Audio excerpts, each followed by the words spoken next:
नमस्कार, आप देख रहे हैं न्यूज 18 अपडेट और मैं हूं आपके साथ विभा उपाध्याय। बुलेटिन की शुरुआत उस बड़ी खबर के साथ जो पुलिस प्रशासन की कार्यशैली पर सीधे तौर पर सवाल खड़े करती है। एक बेटी जिसकी सुरक्षा सुनिश्चित करने की जिम्मेदारी स्थानीय प्रशासन की बनती है, लेकिन इसके बावजूद परिजनों की शिकायत दर्ज होने के बाद भी पुलिस प्रशासन 7 दिनों से हाथ पर हाथ धरे बैठी है। ये वो पीड़ित मां जो अपनी बेटी की सुरक्षा को लेकर गुहार लगा रही है, जिनकी बेटी का अपहरण किया जाता है। सरे राह और सरे शाम जब बेटी का अपहरण कर इसे लेकर युवक यहां से जाते हैं, परिजन प्राथमिकी दर्ज कराते हैं और अब परिजनों का यह आरोप है कि पुलिस जानबूझकर इस मामले में ढिलाई बरत रही है। 7 दिन हो चुके हैं, लेकिन ये बच्ची अभी तक बरामद नहीं हुई है। 23 अगस्त को एक नाबालिग का अपहरण किया जाता है। 4 लोगों पर अपहरण का आरोप दर्ज कराया गया। 2 नामजद इसमें हैं। एफआईआर दर्ज होने के बाद से लेकर 7 दिन बीत चुके हैं, लेकिन पुलिस देखिए, जिसे यहां पर सबसे ज्यादा चुस्ती दिखानी चाहिए थी, जिसे इस बच्ची को बरामद करना चाहिए था सकुशल, परिजनों तक उसे सुरक्षित पहुंचाना चाहिए था, वो पुलिस अब तक सिर्फ लकीर पर डंडे पीट रही है, क्योंकि अब तक इस बच्ची की बरामदगी नहीं की गई है। परिजनों का यहां तक आरोप है कि एफआईआर को कमजोर करने की कोशिश की गई। जिस शख्स को परिजनों ने पकड़कर पुलिस के हवाले किया था, उस शख्स को भी पुलिस ने दबाव में या फिर किसी अन्य वजह से छोड़ दिया है। 23 अगस्त की यह घटना जब नाबालिग का अपहरण किया जाता है। ये नाबालिग जो अपनी बहन के साथ बाजार जा रही थी, इसी दौरान रास्ते में 4 युवकों की तरफ से इसका अपहरण किया जाता है और उसके बाद बच्ची जो छोटी उस वक्त वहां मौजूद थी, जो चश्मदीद है, परिजनों को आकर उसने सारी घटना की जानकारी दी और परिजन थाने पहुंचते हैं। बच्ची को बरामद करने की गुहार लगाई जाती है, मामला दर्ज कराया जाता है, लेकिन पुलिस ने अब तक ना तो बच्ची को सकुशल बरामद किया है, ना ही इसमें शामिल लोगों की गिरफ्तारी ही कर पाई है। 24 अगस्त को 2 युवकों पर नामजद एफआईआर दर्ज हुआ।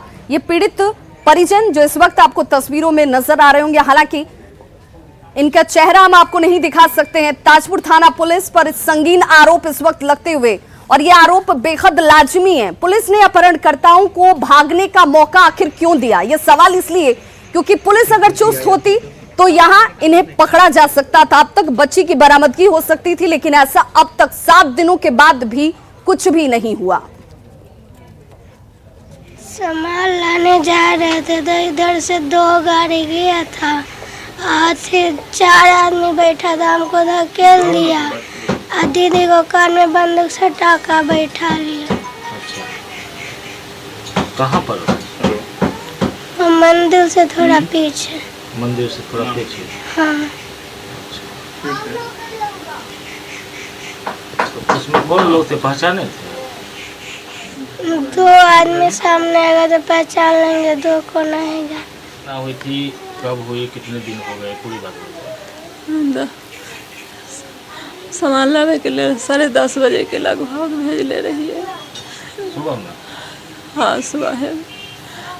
हाँ, उधर जाके ये बउआ उधर से अलाय कनाई तुना तलाय का लगे कि दीदी के पिस्तौल भिड़ा का बैठा के लेके चल गया। एक दा कल कि मम्मी कल के चुप रहो ना, तुमको मम्मी पापा के मार देंगी।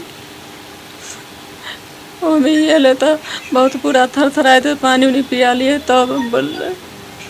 23 तारीख के 10 बजे हमारे लड़की को 4 बदमाश उठा कर के ले गया।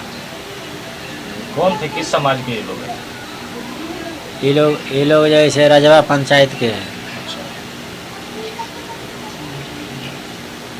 इसके बाद हम लोग मैंने यहाँ से थाना पर गए। इसके बाद वहाँ जैसे अधिक बातचीत किए थाना पर, तो वो लोग जो है से कहे आवेदन लिखाने के बाद जैसे कोई काम होगा। आवेदन लिखाने के टाइम में हम लोग जो बयान देते थे वो माने नहीं बोलने देते थे। इसके बाद जैसे 4 घंटा बीतने के बाद हम उसमें मुजरिम में से एक को मैंने कोशिश करके मैंने वहाँ पहुँचाया जो मोबाइल दुकान पर काम करता है। इसके बाद मुजरिम के साथ जैसे क्या बातचीत किए थाना स्टाफ, इसके बाद जो उसको 1 घंटे के बाद छोड़ दिए। सप्ताह में कुछ हद तक अपने स्तर से पता करने पे पता चला है उस मुस्लिम समुदाय के ही लड़के लोग थे और ये बच्ची है, जो बच्ची अंडर एज है, नाबालिग है। तो डेफिनेटली है कि जो आजकल प्रचलन में चला हुआ है, लोगों को देखा जा रहा है कि लफ्ज़ जिहाद की संज्ञा जिसको दी जा रही है, शायद मुझे आशंका है कि ये उसी का एक कड़ी होगा। अब वो चूँकि इसको और दूसरे लड़के लोग थे जो बताया गया कि इसको बस हमको 2 दिन 3 दिन का समय दीजिए, तब तक में 3 दिन का लोग समय दे करके इन लोगों को चुप करा दिया गया और तब तक में तो वो अपना कहीं जहाँ भी इसको भगाने की बात होगी वो चला गया। तो देखिए, स्थानीय लोग जो हैं वो ये कह रहे हैं कि इसके पीछे एक बड़ी साजिश है। हालांकि इस साजिश का पर्दाफाश करने की जिम्मेदारी जिस स्थानीय प्रशासन पर, पुलिस अधिकारियों पर और उस महकमे पर जो आम लोगों के लिए ही काम करती है, उनकी सुरक्षा के लिए ही काम करती है, वो पुलिस प्रशासन यहाँ किस कदर नाकाम नजर आ रही है। 7 दिन हो चुके हैं, 23 तारीख से लेकर आज 31 तारीख, लेकिन परिजनों तक ये बच्ची नहीं पहुंच पाई है। जो अब इसके पीछे आरोपी हैं वो गिरफ्त में नहीं है। हालांकि गंभीर आरोप परिजनों की तरफ से भी लगाया जाता हुआ कि जो स्टेटमेंट, जो बयान उनकी तरफ से दर्ज कराए जा रहे थे, उसे भी पुलिस ने उस रूप में FIR में दर्ज करने नहीं दिया। सहयोगी मुकेश हमारे साथ इस वक्त ज्यादा जानकारी के साथ ऑनलाइन पर जुड़ गए हैं समस्तीपुर से। मुकेश, 7 दिन तक ये पुलिस क्या कर रही है और अगर आरोपियों को गिरफ्तार नहीं कर पाई, बच्ची को सकुशल बरामद नहीं कर पाई, तो फिर इसे निकम्मी पुलिस क्यों ना कहें? जी, निश्चित रूप से जिस तरह से समस्तीपुर पुलिस के ऊपर लगातार सवाल उठ रहे हैं, आपराधिक वारदात बढ़ रहे हैं, उस बीच बच्ची को घर से निकलती है राशन लाने के लिए और उस दौरान उसे अगवा कर लिया जाता है और इसके बाद पीड़ित परिवार थाने में फरियाद लगाने जाते हैं, जिनकी शिकायत, जो परिवार का आरोप है, जो इन लोगों के द्वारा बताया गया, वो पूरी शिकायत भी दर्ज नहीं की गई और जिस तरह से पुलिस का व्यवहार है। हालांकि पुलिस जब इस मामले पर हम सदर DSP के पास फाइट लेने के लिए पहुंचे थे, उनकी का पक्ष जानने के लिए पहुंचे थे, तो उनके द्वारा ये कहा गया जो छापेमारी चल रही है और गिरफ्तारी और लड़की की सकुशल बरामदगी कर ली जाएगी। लेकिन सवाल उठता आखिर कब होगा ये? 8 रोज से अधिक समय होने को जा रहे हैं। इतने दिन में पुलिस क्या कर रही थी?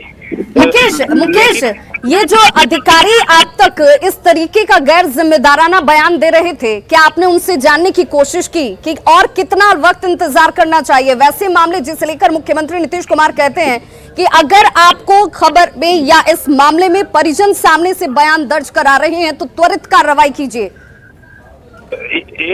इस मामले में एक और चीज जो सामने आया था, परिजनों का बताना था कि जिस वक्त घटना हुई थी तो जो लोग सहयोग करने वाले थे, उन युवकों का जो अगवा किए हैं, उनमें से एक युवक को पुलिस को मुकेश आप हमारे साथ बने रहिए। इस वक्त अपहृत के भाई हमारे साथ फोन लाइन पर जुड़ चुके हैं। मैं आपसे ही जानना चाहूंगी, आप लोगों ने जिस शख्स को पुलिस तक पहुंचाया था, वो शख्स कहां से ताल्लुक रखता है? क्या जान पहचान भी थी और पुलिस क्या कार्रवाई कर रही है? आपको किस तरह का जवाब दिया जा रहा है?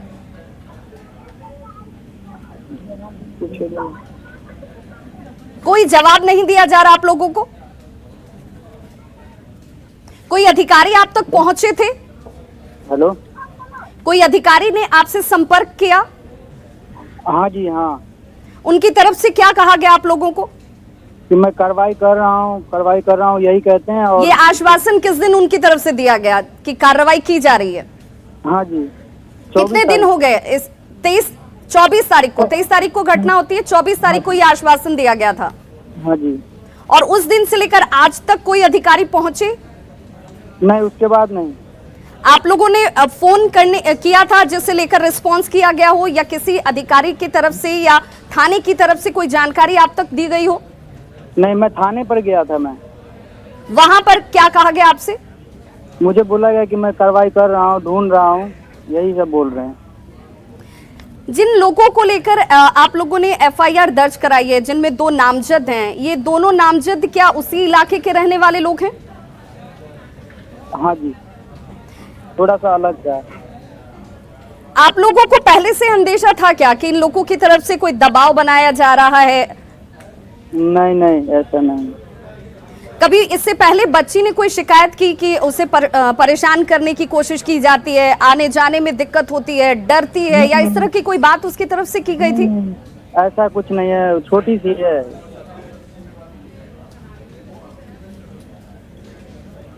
बच्चे की उम्र कितनी होगी? 16 साल 3 महीना। मैं एक बार आपसे जानना चाहूंगी उस दिन हुआ क्या था, क्योंकि खुद भी ये बच्ची जिसका अपहरण हुआ है, जो आपकी बहन है, वो नाबालिग है और साथ में एक और छोटी बहन भी आपकी मौजूद थी। उस दिन हुआ क्या था? उस दिन जो है ना, मेरी छोटी वाली बहन और ये मेरी ये जो भांजी है, तो वो दोनों जा रही थी सामान लेने के लिए। तो पीछे से आया 2 लड़का और दोनों जो ना, ये स्कूटी था, बाइक तो ये आया, उसका पीछे से जबरदस्ती ना बैठा के, और वो बंदूक बोले थे, बंदूक लिया हुआ था, तो उसका जबरदस्ती बैठा के लेकर चला गया। वो फिर आई यहाँ पर रोते हुए, तो ऐसे ऐसे बता रही थी। वक्त क्या रहा होगा जिस दौरान ये सब कुछ हुआ? 10 साढ़े 10 बजे दिन का। जिस जगह पर ये हुआ आवाजाही, चूंकि ये तो वक्त ऐसा है जब रोड पर लोगों की बहुत मौजूदगी होती है, लोग को आवाजाही होती रहती है, भीड़ भाड़ होगी। नहीं, इधर जो है ना एक मंदिर है, मंदिर के पास हुआ है ना, वहाँ पर उस टाइम आदमी लोग उतना चलते नहीं, उतना भीड़ भड़का नहीं वहाँ पे। बिल्कुल, आप हमारे साथ बने रहिए। हमारे साथ इस वक्त हिंदू जागरण मंच के यशवंत सिंह जी जुड़ चुके हैं। मैं आपसे जानना चाहूंगी, जिस तरीके से परिजनों की तरफ से कहा जा रहा है कि नामजद तौर पर 2 लोगों का नाम दर्ज कराया गया, आस पड़ोस के लोग ये कह रहे हैं कि लव जिहाद का भी मसला हो सकता है, क्योंकि इस तरह की चर्चाएं आसपास नजर आती हैं। आप लोगों की तरफ से किस तरह की कोशिश यहाँ पर की गई? लोग कह रहे हैं तो ये कहने की बात नहीं है, ये लव जिहाद का ही मामला है और जिहादी लोग इस तरह का काम कर रहे हैं। हम लोगों की संगठन हर जगहों पर इसका प्रतिरोध कर रहा है। जब आप इसका प्रतिरोध कीजिएगा तो आपको एक जिहादी का, आपको सांप्रदायिक बोला जाएगा। तो हम लोग यह संज्ञान हमारे भी नजर में आ गया है, हमारे संज्ञान में भी यह मामला आया है। हम लोग समस्तीपुर के जिलाध्यक्ष को सूचना दिए हैं, उन लोग इस पर आंदोलन करेंगे। यशवंत जी, आपके संज्ञान में ये मसला कब आया? मेरे संज्ञान में भी यह मामला आया था कुछ दिन पहले, और अभी संजोग से यह मामला, और चूंकि हमको अभी FIR का कागज नहीं मिला था, आज हमको कागज मिला है, FIR का रिपोर्ट हमको मिल गया है और हम लोग अब इस पर आंदोलन करने की तैयारी में हैं। और एक मात्र ये घटना समस्तीपुर की नहीं है, इस तरह की घटनाएं पूरे बिहार के अलग अलग जिला में भी हो रहा है। तो ये कहने की बात नहीं है, ये तो जिहाद है, जिहाद ही हो रहा है और इस तरह की घटनाएं हर जगह लेकिन हो रही है। सवाल ये उठता है यशवंत सिंह जी कि अगर ये इस तरह का यहाँ पर बहुत पहले से सब कुछ हो रहा है, जिसका जिक्र आप भी कर रहे हैं, या फिर अंदेशे के तौर पर आस पड़ोस के लोगों की तरफ से भी किया जा रहा है, तो क्या पुलिस के संज्ञान में ये चीजें नहीं आती हैं या उसकी तरफ से उस दिशा में जांच नहीं की जा रही? नहीं, बिल्कुल संज्ञान में आती है, लेकिन पुलिस चूंकि मुस्लिम का बात आता है तो इस पर कोई कार्रवाई नहीं करता है। हम लोग इसी सिलसिले में पिछले महीने में हम लोग गवर्नर साहब से भी मिले हैं। इस तरह की कानून चाहिए बिहार के अंदर, सख्त कानून चाहिए कि ऐसे जिहादियों को पकड़ के कानून के शिकंजे में कसा जाए। यशवंत जी, इस वक्त तो प्राथमिकता ये होनी चाहिए कि बच्ची जो नाबालिग है, जो परिजनों से 7 दिनों से दूर है, 7 दिन बाद तक पुलिस की तरफ से कोई कार्रवाई नहीं नजर आती, क्योंकि अगर आरोपी गिरफ्त में नहीं है, बच्ची सकुशल बरामद नहीं हुई, तो पुलिस यहाँ पर कर क्या रही है? किसकी सेवा के लिए इन्हें यहाँ ड्यूटी पर रखा गया? अगर वो सुरक्षा नहीं दे सकते हैं, अपराधियों या आरोपी तत्वों को गिरफ्त में नहीं ले सकते हैं, आपकी तरफ से इस बच्ची की बरामदगी को लेकर क्या कोशिश की जाएगी? देखिए, हमारी तुरंत ही फिलहाल में अभी ये संज्ञान में आया है और हम लोग इस पर प्रयास शुरू किए हुए हैं। बच्ची को संज्ञान में, बच्ची को रिकवरी के लिए हम लोग कार्य कर रहे हैं। आप पुलिस का सहयोग एकदम से नहीं मिल पाता, जहाँ जाती है, जहाँ धर्म की बात आती है तो पुलिस एकदम सहयोग नहीं कर पाती है। अभी इसी तरह की घटना जमुई में हुआ था, वहाँ पप्पू खान नाम के एक अपराधी ने 16 साल की बच्ची को उठा कर ले गया और धर्म परिवर्तन कराया। धर्म परिवर्तन करने के बाद शादी कर लिया। हम लोगों ने वो प्रयास किया और उस लड़की को रिकवर किया। आज पप्पू खान जेल में है और लड़की अपने घर पर है। इसी तरह से यह काम भी है। बहुत बहुत शुक्रिया यशवंत सिंह, सदस्य हिंदू जागरण मंच हमारे साथ जुड़े हुए थे, जिनका कहना है कि इस इलाके में ये पहली कोई घटना नहीं है और इन घटनाओं की जानकारी पुलिस के पास न हो ये भी नहीं है, सब कुछ पुलिस के संज्ञान में होता है। सवाल यही कि बेटियों की सुरक्षा देने में क्या ये पुलिस नाकाम है? 7 दिनों तक पुलिस आखिर कर क्या रही है? इस सवाल का जवाब इन अधिकारियों को देना चाहिए जो आम लोगों की सेवा के लिए ही यहाँ पर तैनात होते हैं।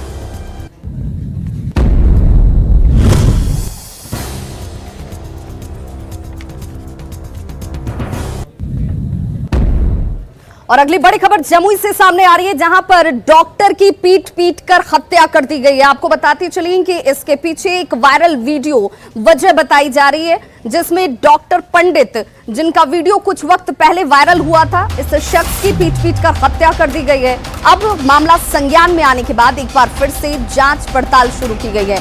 जमुई से यह बड़ी खबर, 40 साल के चिकित्सक बताए जा रहे हैं मनोज पंडित, जिनकी मौत हुई है। गिद्धौर थाना के सेवा गांव से हत्या के बाद हड़कंप मच गया है। सेवा गांव की महिला से मनोज पंडित का प्रेम प्रसंग चल रहा था। वायरल होने के बाद वीडियो, जिसके बाद इस तरह का दबाव भी बना हुआ था और मनोज पंडित की हत्या इस वक्त की गई है। इलाके में इस हत्या के बाद से सनसनी मच गई है।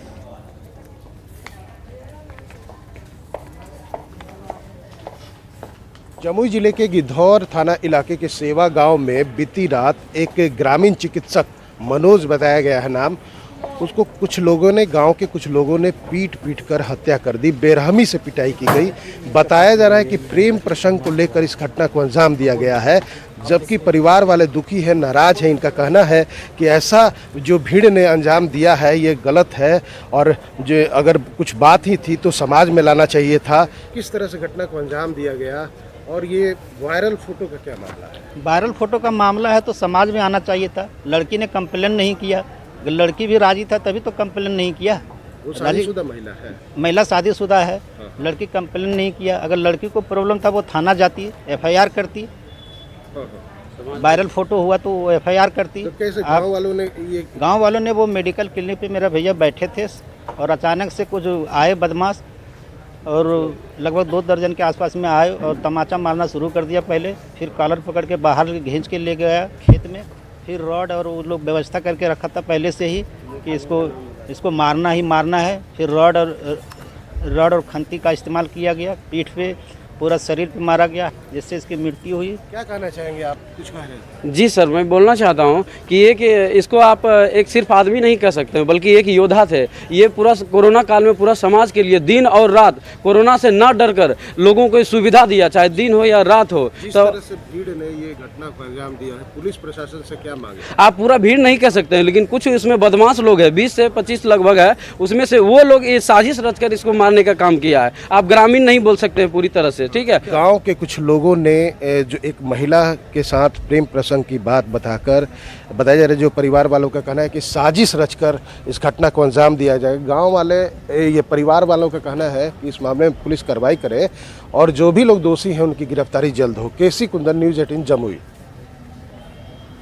और देखिए, कोरोना की तीसरी लहर की आशंका के मद्देनजर बिहार सरकार इस वक्त अलर्ट पर है और इसीलिए 20,000 टीका केंद्रों पर लोगों को वैक्सीनेट करने को लेकर युद्ध स्तर पर कार्य किए जाते हुए ऐसे लोगों से न्यूज़ 18 संवाददाता अमित कुमार ने बातचीत की।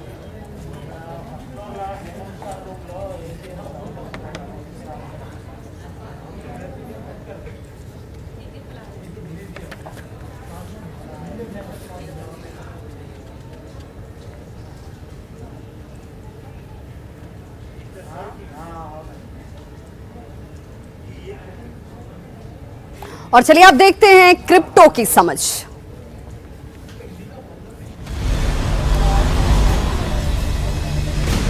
ज़ेड-पे and News 18 network present crypto की समझ। क्रिप्टो करेंसीज को लेकर ज़ेड-पे और नेटवर्क 18 की पहली और विशेष पेशकश क्रिप्टो की समझ में आपका स्वागत है। इस शो में हम क्रिप्टो करेंसीज के बारे में सब कुछ बताने वाले हैं, जिसमें आज हम चर्चा करेंगे क्रिप्टो करेंसीज है क्या और क्यों वे सबसे खास संपत्ति में शुमार हो गई हैं। अब जानते हैं क्रिप्टो करेंसीज क्या हैं। क्रिप्टो करेंसीज मतलब इनक्रिप्टेड टेक्निक से बनी हुई करेंसी। क्रिप्टो करेंसीज एक तरह की वर्चुअल करेंसी होती है। इसे डिजिटल करेंसी भी कहा जाता है। डॉलर या रुपये की तरह ही क्रिप्टो करेंसी से कुछ ट्रांजैक्शन किया जा सकता है। क्रिप्टो करेंसीज को एक डिसेंट्रलाइज्ड सिस्टम द्वारा मैनेज किया जाता है। इसमें हर ट्रांजैक्शन का डिजिटल सिग्नेचर द्वारा वेरिफिकेशन किया जाता है और क्रिप्टोग्राफी की मदद से इसका रिकॉर्ड रखा जाता है। दूसरे शब्दों में क्रिप्टो करेंसी ब्लॉकचेन टेक्नोलॉजी पर आधारित एक वर्चुअल करेंसी है जो क्रिप्टोग्राफी द्वारा सिक्योर्ड, सुरक्षित है। जैसा कि हम जानते हैं, क्रिप्टो करेंसीज एक डिजिटल करेंसी है, इसलिए इसे नोट या सिक्कों के रूप में प्रिंट नहीं किया जा सकता। क्रिप्टो करेंसी के यूज सिर्फ कुछ तरह के ऑनलाइन खरीदारी यानी कि ऑनलाइन ट्रांजैक्शन में किया जा सकता है। क्रिप्टो करेंसी इन्वेस्टमेंट के लिए एक नया एसेट क्लास है। लोग क्रिप्टो करेंसी में इन्वेस्ट करना क्यों पसंद करते हैं, यह जान लेते हैं। पहली वजह है एसेट क्लास। निवेशक इसे एक एसेट क्लास की तरह देखते हैं। वहीं दूसरी वजह डिसेंट्रलाइज है। इन्वेस्टर्स को यह फैक्ट पसंद है कि क्रिप्टो करेंसी को सेंट्रल बैंक मैनेज नहीं करते। तीसरी वजह है टेक्नोलॉजी, यानी कि ट्रांजैक्शन ब्लॉकचेन के जरिए पब्लिक लिस्ट में रिकॉर्ड होता है, जो डिसेंट्रलाइज तरीके से अलग अलग यूजर्स द्वारा किया जाने वाला रिकॉर्ड मेंटेनेंस सिस्टम है।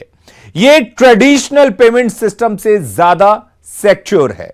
चौथी वजह है 24 घंटे का मार्केट। क्रिप्टो करेंसी दिन में 24 घंटे, साल में 365 दिन काम करती है। क्रिप्टो करेंसीज के फायदे क्या हैं, यह जान लेते हैं।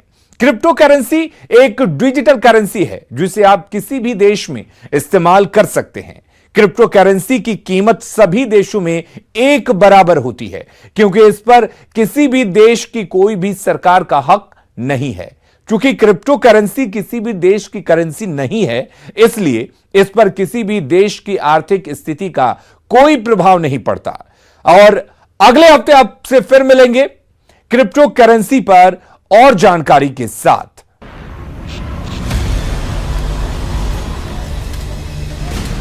Z and News 18 network present crypto की समझ। तो खबरों का सिलसिला लगातार जारी है। आप देखते रहिए न्यूज़ 18 बिहार झारखंड।